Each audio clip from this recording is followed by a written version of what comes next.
అప్పట్లో మాట్లాడుకొచ్చారు. అదే సందర్భంలో ఈ కాలవ అక్కడ దాకా వెళ్ళిన తర్వాతన అక్కడికి ఆ ప్లేస్ లేక తీసుకెళ్ళి వీటీపీఎస్కి లింకప్ చేశారు.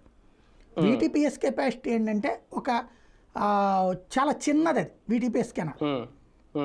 దానివల్ల ఒక సమస్య ఎదురవుతుంది, చిన్న కెనాల్ అనమాట. ఇక్కడ ఇదేంటి, పోలవరానికి సంబంధించిన దాంతో లింకప్ చేసి వదిలేశాడు. అందుకని రాజశేఖర రెడ్డి పోలవరం కుడి కాలకు వచ్చాడు. 17,500 క్యూసెక్కుల నీళ్ళని అది మోసుకెళ్తుంది.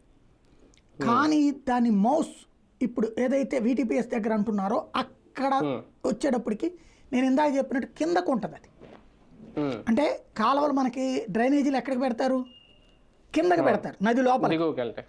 నది అంతకంటే ఎక్కువ ప్రవహిస్తే కష్టం. ఇప్పుడు మొన్న జరిగింది అంతకంటే ఎక్కువ ప్రవహించడం.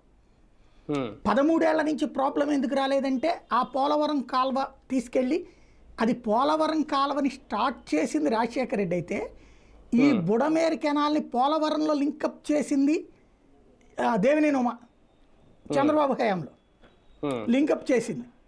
అక్కడతో ఇంకేం లేదని వదిలేశారు. ఎందుకు, ఎప్పుడు కూడా ఇన్ని వేల క్యూసెక్కులు 17,500-20,000 క్యూసెక్ మ్యాక్సిమం అది ఒక 5,000 10,000 ఆ రేంజ్లోనే వస్తుంది. హయ్యెస్ట్ వచ్చింది 2008లో. మళ్ళీ అట్లాంటి పరిస్థితి ఎప్పుడు వస్తుంది